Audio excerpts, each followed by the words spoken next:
اللہ تعالیٰ نے انسان کو جو کچھ بھی عطا کیا ہے محض اپنے فضل سے عطا فرمایا ہے،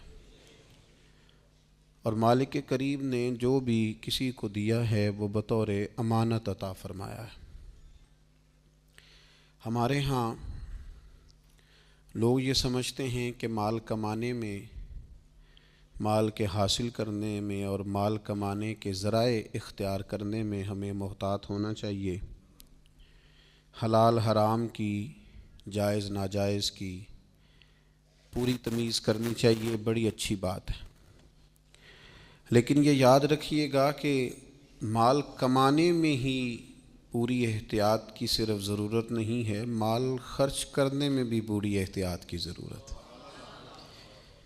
اس لیے کہ مال کمانے کے بعد بھی ہم اس کے حقیقی مالک نہیں بنتے۔